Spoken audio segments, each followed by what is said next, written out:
नमस्कार। आकाशवाणी की राष्ट्रीय साहित्यिक पत्रिका साहित्य भारती में आपका स्वागत है।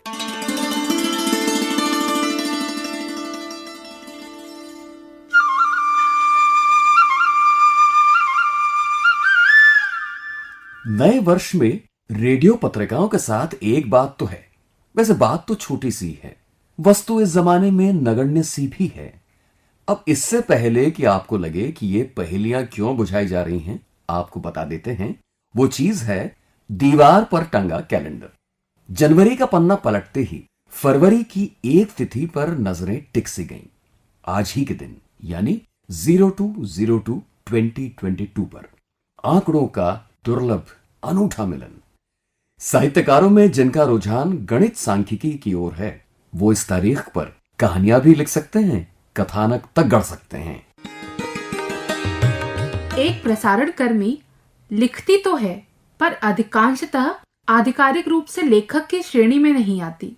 हाँ, लेखन साहित्य के विश्व को दूर से ही सही वो निहारती तो जरूर है। अपनी क्षमता अनुसार उस दुनिया का आकलन भी करती है बिना किसी पूर्वाग्रह के। सोचती है कि साहित्य सृजन की अविरल धारा को जैसे विधिवत तौर पर विद्वान काल श्रृंखला में बांटते हैं, आदिकाल, मध्यकाल, रीतिकाल, वैसे ही आधुनिक समय में भी तो चक्र परिवर्तन हुए होंगे। अब वर्तमान पड़ाव को कोरोना काल के उपखंड में रखा जाए तो बहुत से प्रबुद्ध जन इस बात से सहमत ही नहीं होंगे। लेकिन एक प्रसारण कर्मी अपनी रोजमर्रा की आपाधापी में इस नव काल को बखूबी समझ सकती है, जिससे साहित्य जगत भी अछूता नहीं रहा।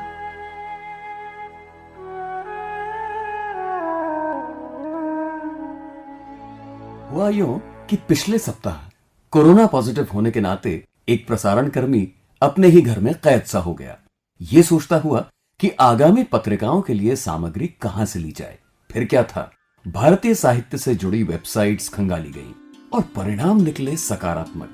ये पता चला कि इस दौर में वेबलाइन लिटरेचर सीरीज और ऑनलाइन वेबिनार जैसे माध्यम हमारे समग्र साहित्य का दायरा तो बढ़ा ही रहे हैं, अपितु इस विधा की समावेशी क्षमताओं को उजागर भी कर रहे हैं। नजर अनायास यकायक टिकी साहित्य अकादमी द्वारा आयोजित ऐसे ही कुछ डिजिटल अनुष्ठानों पर। ओडिया साहित्य का ही उदाहरण लीजिए। प्रख्यात विद्वान आशुतोष पट्टनायक के जीवन और कृतित्व पर आलोचक प्रदीप कुमार पंडा ने उस राज्य से दूर रहने वालों की आंखें खोल दी।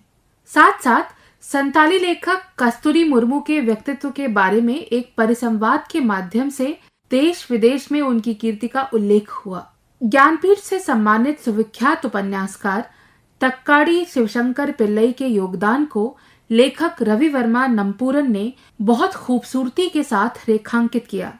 और मजे की बात, साहित्य और भारतीय खेलों के अंतर संबंध को जानते हैं किसने टटोला? ये एक अनूठा कार्यक्रम था जिसका शीर्षक था indigenous games of Manipur and their literary importance. हम जानते हैं आप विवरण खोज लेंगे। और तो और गुजराती और सिंधी भाषाओं के बिंदु भी इस समय पंक्तिबद्ध हैं। सच कहें, ये डिजिटल विश्व चाहे जैसा भी हो, एक भारत श्रेष्ठ भारत के मूल मंत्र को नई प्रेरणा, नई दिशा दे रहा है, ताकि ज्यादा से ज्यादा लोग हमारी विराट साहित्य धारा के साथ सुगमता से जुड़ जाएं।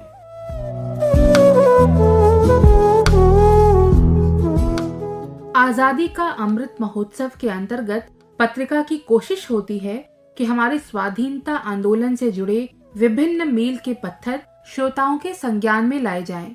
आज जिक्र करना चाहेंगे स्वाधीनता सेनानी बाल कृष्ण भगवंत बोरकर का, जिनकी कोंकणी और मराठी रचनाओं ने अतुलनीय कार्य किया, वो भी दो मोर्चों पर, एक बरतानवी तो दूसरे पुर्तगाली शासन के खिलाफ। आइए सुनते हैं ये सच्ची कहानी बाकी बाप।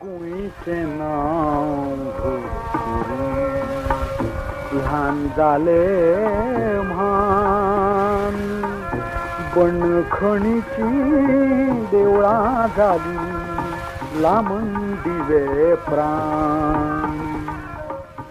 भारत के पश्चिम तट पर स्थित एक छोटा सा प्रदेश है गोवा। केवल अपने अनुपम प्राकृतिक सौंदर्य के लिए ही पूरे विश्व में गोवा जाना माना नहीं है, बल्कि कला, संस्कृति, साहित्य आदि क्षेत्रों में अनेक गोवा वासियों ने अपनी अमीट छाप छोड़ी है। इन्हीं में से एक बहुचर्चित एवं लोकप्रिय व्यक्तित्व है कवि बालकृष्ण भगवंत बोरकर, जिन्हें उनके सभी चहेते बाकीबाब इस प्यारे से नाम से स्नेहपूर्वक पुकारते हैं। बाकीबाब का कोंकणी और मराठी साहित्य जगत में और विशेष रूप से कविता में इतना अनन्य साधारण स्थान है कि उनके उल्लेख बिना दोनों भाषाओं के साहित्य अपूर्ण रहेंगे।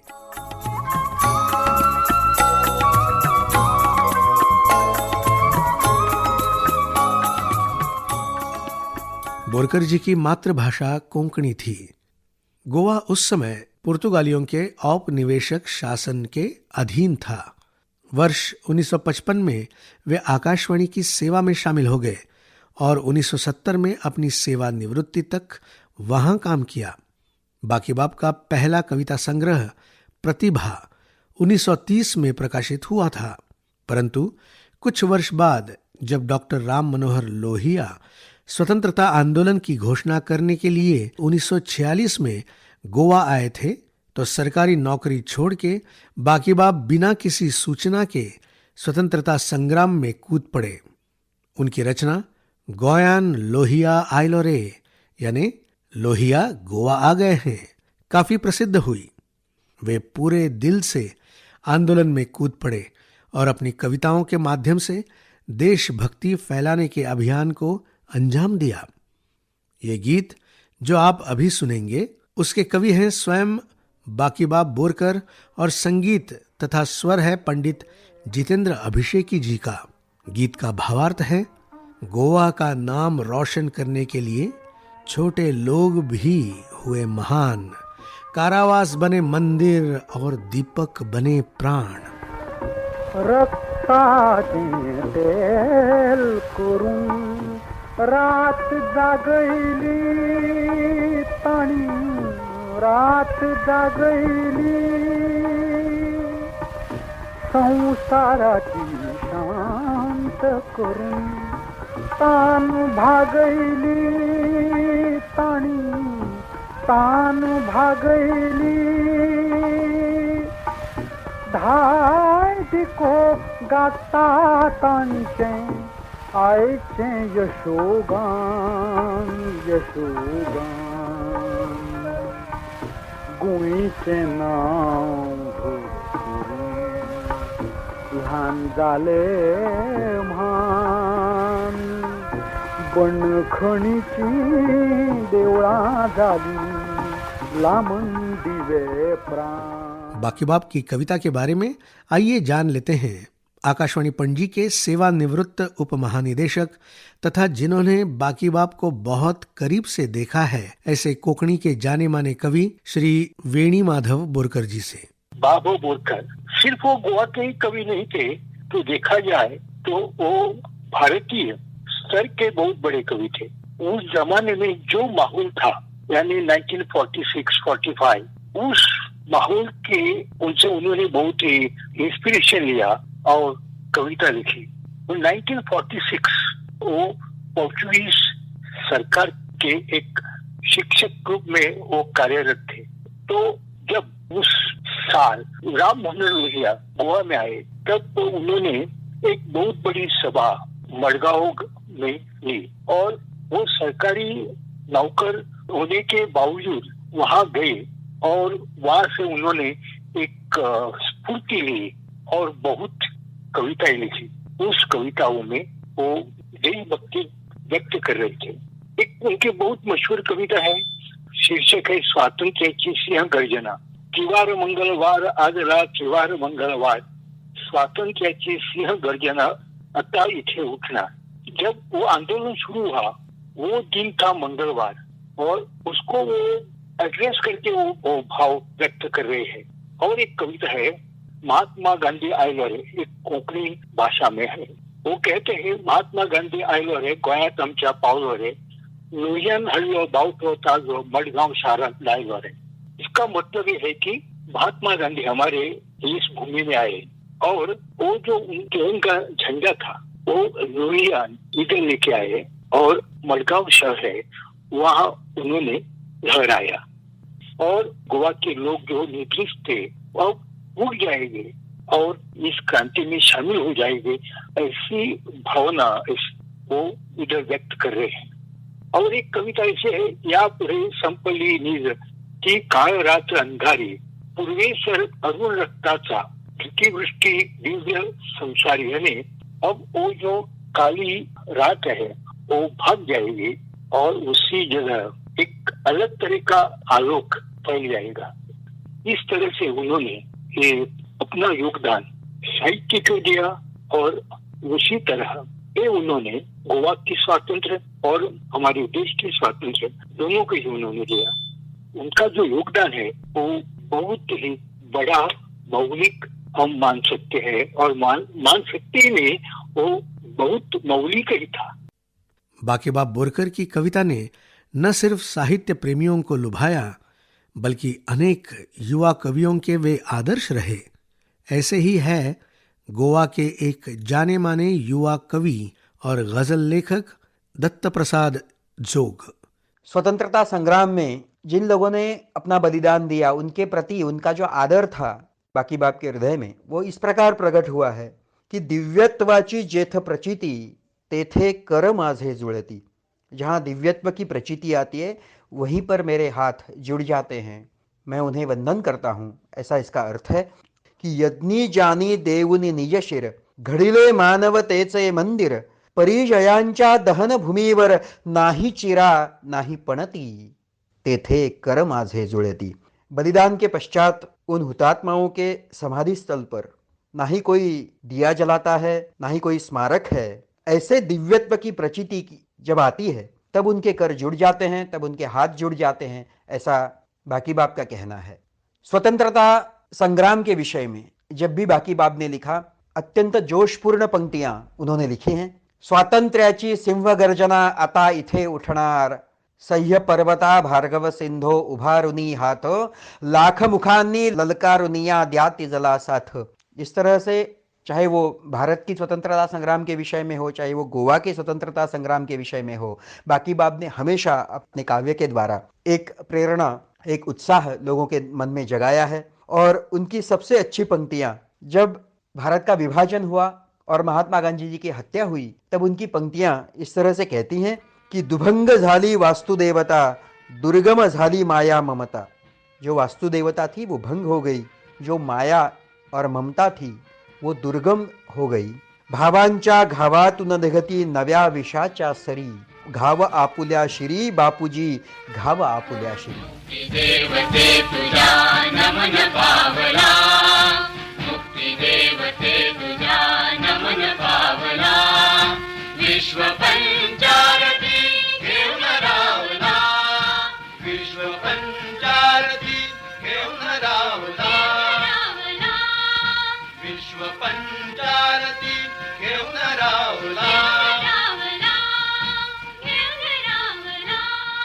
स्वतंत्रता का अमृत महोत्सव हम मना रहे हैं स्वतंत्र भारत में, परंतु न जाने कितनों ने हमारे राष्ट्र को स्वाधीन करने हेतु अपने तन, मन, धन को त्याग कर अपना योगदान किसी न किसी रूप में दिया है। गोवा के श्रेष्ठ कवि बाकी बाप ने दिया अपनी कविता के द्वारा। उनका ये समर्पण गिलहरी के योगदान जैसा लगे, फिर भी अपने आप में सराहनीय एवं प्रशंसनीय है। कितना सच है जो किसी ने कहा है, जे न देखे रवि ते देखे कवि।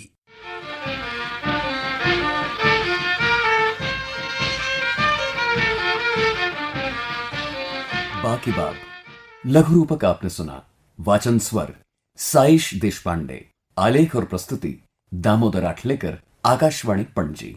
ये जानकर अच्छा लगता है कि आजाद भारत में बालकृष्ण बोरकर आकाशवाणी से भी जुड़े रहे।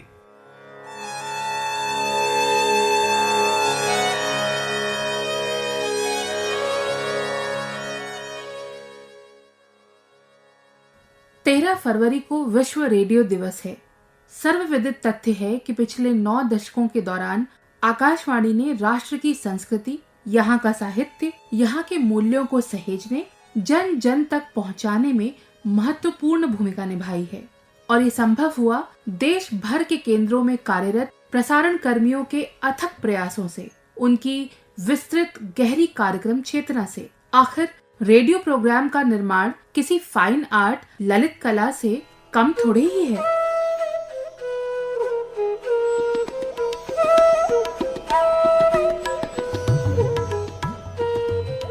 जहां संवेदना का लालित्य हो, वहां कविता और ऋतु का उल्लेख न हो, ये कैसे हो सकता है?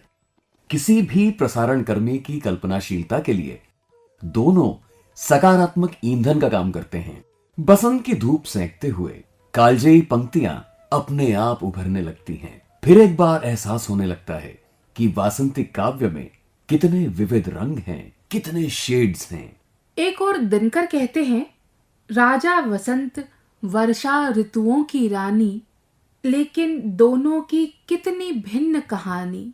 राजा के मुख में हंसी, कंठ में माला, रानी का अंतर द्रवित दृगों में पानी।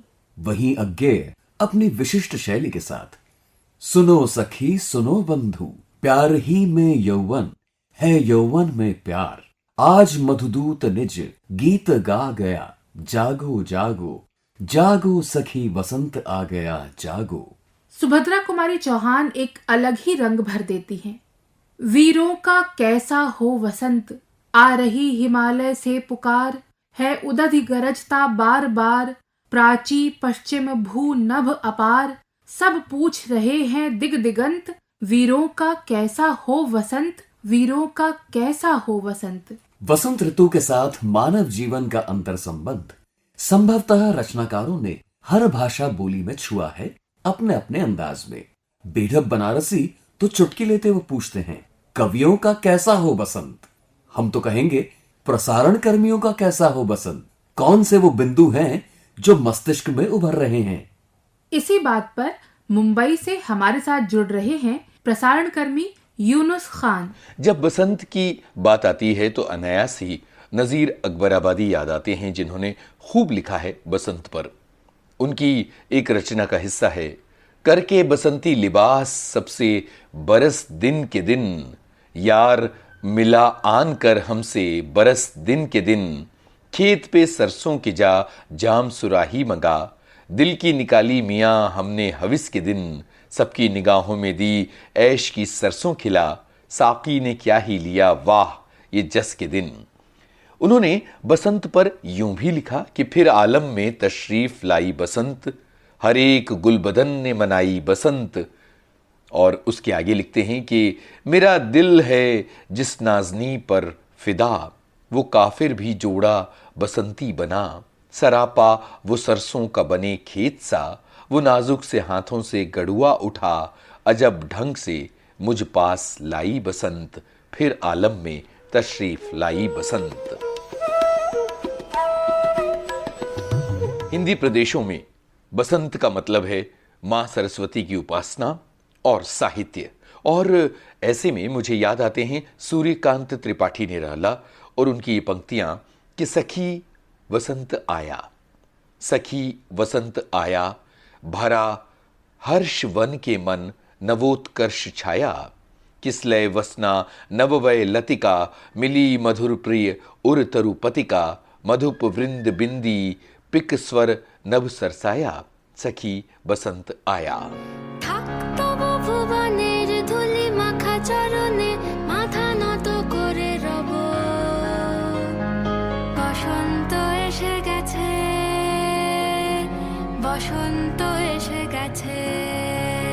बांग्ला कविता के एक सूक्ष्म बिंदु पर तालचेर ओडिशा से अपना भाव अभिव्यक्त कर रही हैं हमारी सहकर्मी शमयता दास, साहित्य सेवी श्रीमती शंपा दास के साथ।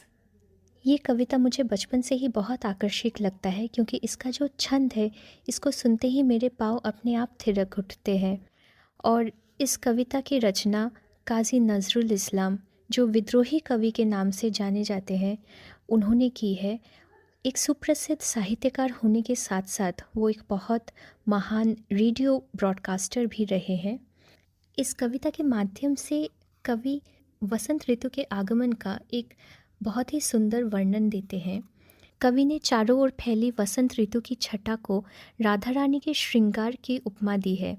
ऐसा लगता है जैसे कुहासे का आंचल हटा के राधा पूरे 16 श्रृंगार के साथ अपने शाम की राह देख रही हो, और शाम भी अपने राजवेश में मकर का केतन लहराते हुए अपने रथ में सवार होकर अपने प्रिय से मिलने आ रहे हैं। কুহিলির দোলায় চড়ে এলো ওই কে এলো রে, মকরের কেতন ওড়ে শিমুলের হিঙুল বনে, পলাশের গেলাস দোলা কাননের রং মহলা, ডালিমের ডাল উতলা লালিমার আলিঙ্গনে, না যেতে শীত কুহেলি ফাগুনের ফুলসে হেলি, এলো কি রক্ত চেলি করেছে বন উজালা, ভুলালি মন ভুলালি ওলো শ্যাম দুলালি, তমালি ঢাললি লালি নীলিমায় লাল দেয়ালা, ওলো ও ব্যস্ত বাগিস মাধবীর নকল নবিশ, মধুরাত নাই হতে ইস মাধবীর কুঞ্জে হাজির, বলে ও মদন মোহন না যেতে শীতের কাপড়, এলে যে থালায় এখন ভরিনি কুমকুম আবির, হারারা হরির গীতে মাতিনি আজও শীতে, অধঘরের পিচকি দিতে পুরিনি পানের হিঙুল, গাহিনী কোয়েল সখী মরল গরল ভুখি, এখনই শ্যাম এলো কি আসেনি অশোক শিমুল, মোরা সই বকছি মিছে উল্লু দেখ শ্যামের পিছে, এসেছে কে এসেছে দুলেকার চেলির লালি, তখনই বলেছি ভাই আমাদের ইমান বৃথাই, এলে শ্যাম আসবেনি রায় শ্রীমতী শ্যামদুলালি, পৌষের রিক্ত শাখায় বধূ যে বংশী বাজায়, নীলা রং লাল হয়ে যায় ফুলে হয় ফুলের আকাশ, এলে শ্যাম বংশীধারী গোপনের গোপছিয়ারি, ফুল সব শ্যাম্পিয়ারি ভুলে যায় ছাড় গেহবাস, 27 মাঘ বাতাসে যদি ভাই ফাগুন আসে, আঙুনের রঙন হাসে আমাদের সেই তো হরি, শ্রীমতীর লাল কপলে দোলেলো পলাশ দোলে, পায়ে তার পদ্ম ডোলে দিল বোন আলা করি।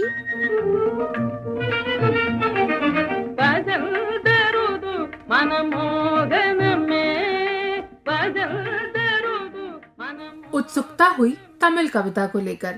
ये हैं चेन्नई से हमारे साथी आर सुदर्शन। वसंत ऋतु को तमिल साहित्य में संघकालीन साहित्य उसमें से एक है मलई पड़ु कडाम। उसमें तालेनाट पूत पुन्निनर वेंगई ऐसा बताया गया है। और दूसरे जो है संघकालीन साहित्य में उसका नाम है सिरुपाणाट्रुपड़ई। उसमें तालेनाट चिरुंदी दमनीय मरुट्टवुम, ये वसंत काल के बारे में ऐसा इन साहित्यों में बताया गया है।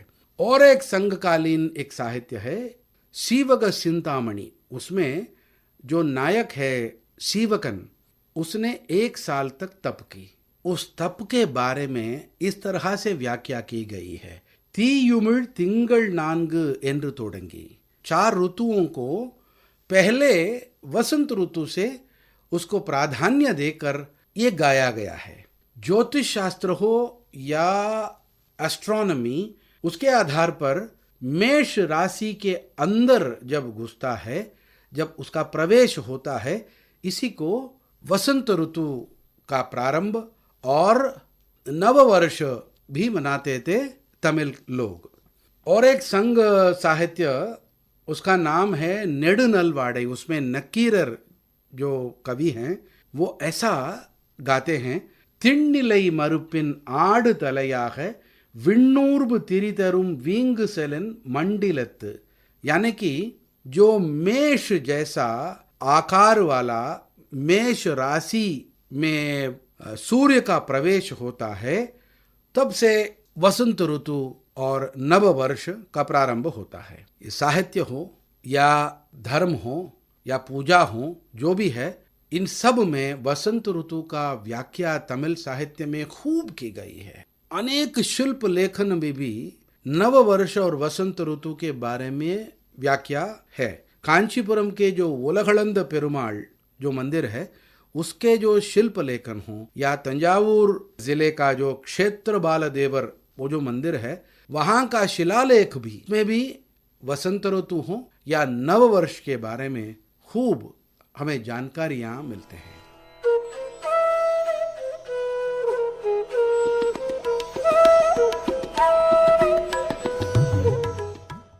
वासंती काव्य का विश्व अंतहीन है, सार्वभौम है।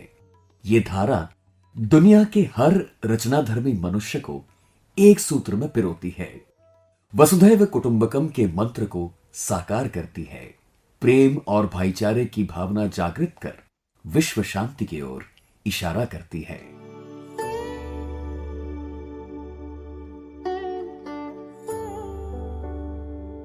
हाल ही में घोषित पद्म पुरस्कारों में साहित्य शिक्षा श्रेणी पर नजर डाली आपने? ये फहरिस्त पूरे देश में बसे कर्मवीरों का गुलदस्ता सी प्रतीत होती है। उत्तर प्रदेश के राधेश्याम खेमका पद्म विभूषण मरणोपरांत, ओडिशा की प्रतिभा राय, गुजरात के स्वामी सच्चिदानंद और उत्तर प्रदेश के वशिष्ठ त्रिपाठी पद्म भूषण और विभिन्न राज्यों से 24 विभूतियों को पद्मश्री। इसी सूची में 4 अंतर्राष्ट्रीय नाम भी शामिल हैं। पोलैंड से मारिया क्रिस्टोफर बर्स्की, आयरलैंड से रूटगर कोटनहॉर्स्ट, थाईलैंड से चिरापत प्रपंद विद्या और रशिया से तातियाना लावोवना शौम्यान।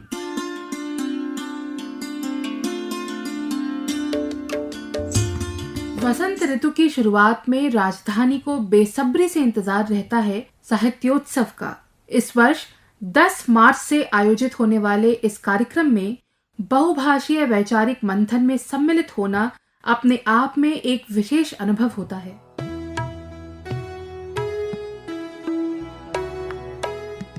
समय का ये पड़ाव साहित्य जगत की कुछ मूर्धन्य हस्तियों के जीवन चक्र के साथ गहराई से जुड़ा हुआ है।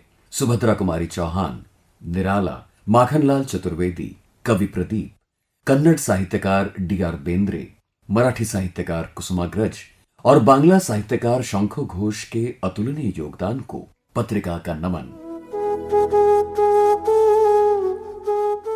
30 जनवरी को महात्मा गांधी की पुण्यतिथि थी।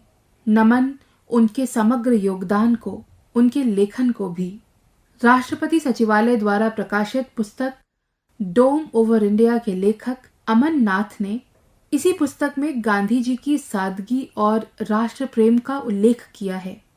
अमरनाथ के शब्दों में, महात्मा गांधी जानते थे कि ये इमारत हम लोगों को छोटा दिखाने के लिए बनाई गई थी। उनकी जो आपसी चिट्ठियों का एक्सचेंज होता है तो वो गवर्नर जनरल किंग एम्परर को लिखते हैं, पंचम जॉर्ज को, कि हम लोग जो ये बिल्डिंग बना रहे हैं वैसे तो जो भारतीय है उसको दिखना चाहिए कि मेरी सभ्यता का कोई चिन्ह दिख रहे हैं, मगर ये उनको हम छोटा दिखाने के लिए बना रहे हैं। तो वो चाहते ये थे कि जब हमारे नागरिक किसी को मिलने जाएं उधर तो उनको महसूस हो कि हम बहुत छोटे हैं और हम एक बहुत बड़े देश के राजा के रिप्रेजेंटेटिव को मिलने जा रहे हैं। गांधी जी गए थे जब गवर्नर थे लॉर्ड माउंटबेटन, उनके पास चाय पीने के लिए गए थे वो, और उन्होंने क्या किया कि वो छोटी सी पोटली में नमक लेकर गए थे। तो जब उन्होंने चाय दी उनको पीने के लिए तो गांधी जी ने वो पोटली निकालकर चीनी के बजाय उसमें नमक डाला था, क्योंकि वो डांडी मार्च वगैरह होने लगा था कि आप लोग इस पर टैक्स लगा रहे हैं। उनको वो फकीर कहते थे, चर्चिल भी कहते थे ये नंगा फकीर क्या करेगा, इसको क्या सीरियसली लेंगे। वो जानते नहीं थे